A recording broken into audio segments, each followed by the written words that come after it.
Will do everything I can to make it die quickly. I am trying to give a pretty clear signal. I have made up my mind.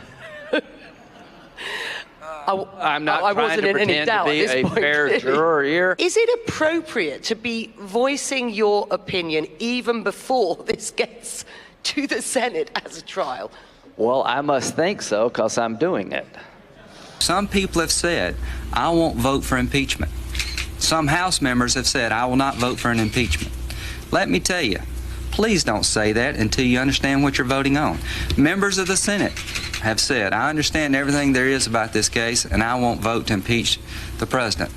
Please allow the facts to do the talking. Nobody knows whether the president, what the articles of impeachment are. People have made up their mind in a political fashion that will hurt this country long term. If you can't vote for impeachment, give us the due justice to the case. Don't decide the case before the case is in. And this bothers me greatly. I am clearly made up my mind. I'm not trying to hide the fact that I have disdain for the accusations in the process, so I don't need any witnesses. Wow, that was another edition of our favorite game, Whatever Happened to Lindsey Graham? You know, the most disgraceful part of it is the fact that he actually, Donnie, he actually is proud of the fact. He's actually bragging about the fact that he's not going to be fair.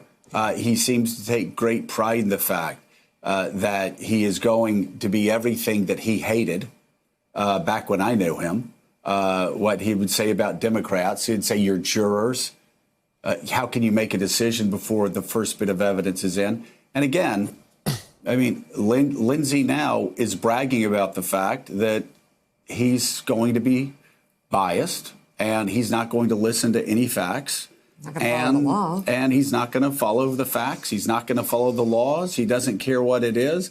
And he thinks it's funny. What's so sad is, you know, they are legislators, and before this process begins, they take a new oath to actually act as jurors. But like anything else, nothing is sacred. And once again, and Joe, you and I have bandied about this a lot, is how do these people not understand how history is going to view them?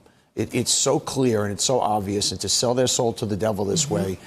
By the way, we know how you're going to vote, but to just kind of thumb your nose that way and basically denigrate the oath that you're about to take is quite sad. Thanks for checking out MSNBC on YouTube, and make sure you subscribe to stay up to date on the day's biggest stories. And you can click on any of the videos around us to watch more from Morning Joe and MSNBC. Thanks so much for watching.